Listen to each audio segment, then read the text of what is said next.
Soros tries to shut down Trump rally, then bikers for Trump show up. President Trump's rally in Phoenix on Tuesday posed a potential threat to the peace due to the George Soros-backed protesters who geared up to try and shut down yet another political event. It turns out that some bikers and other brave groups had plans for these anti-free speech operatives. Democrats from the area were working as part of a, quote, resistance protest group called Indivisible Against President Trump.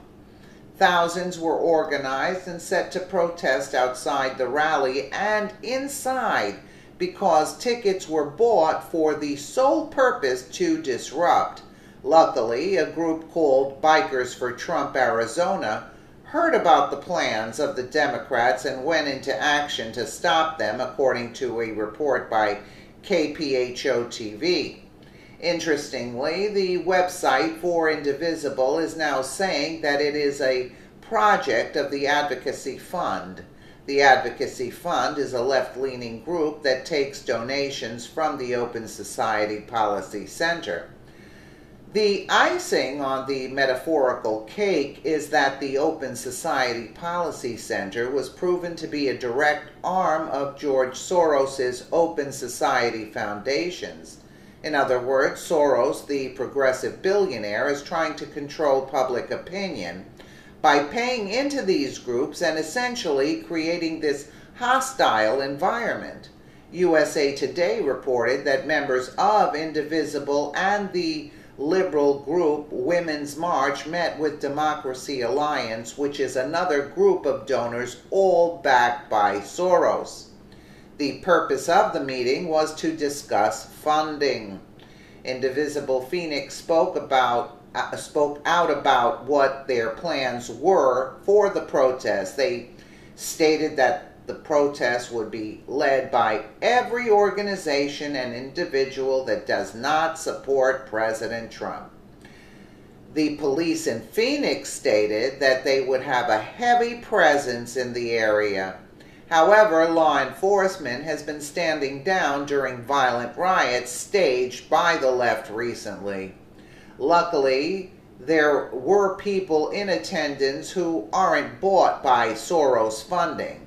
They made sure that everyone could safely attend the rally. What a difference, right? What a difference between the left and the right groups that are funded by Soros, right? Bikers for Trump Arizona delivered a powerful call to action for everyone involved in their group. The message got through loud and clear, and they were not alone. The call to action read, Donald Trump is coming to Phoenix Convention Center to hold a rally. There have been plans for Charlottesville sympathizers to protest. We need our bikers to show up and keep people safe.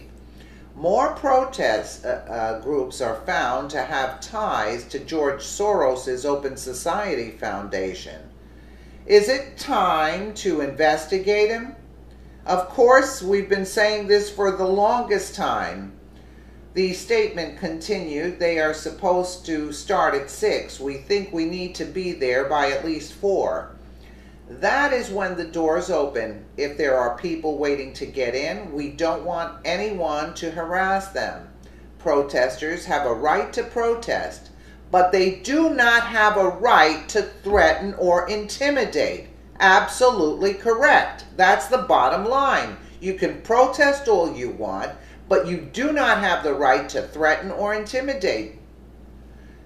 Besides, the Bikers for Trump Arizona group, another organization called Stand for Patriotism, is said to have helped counter the protesters who were there to stop President Trump from speaking, as well as intimidating his supporters.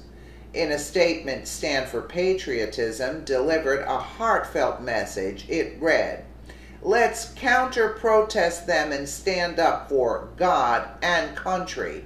This inspiring display of patriotism and support of free speech is a welcoming movement in the wake of political divisiveness and violence.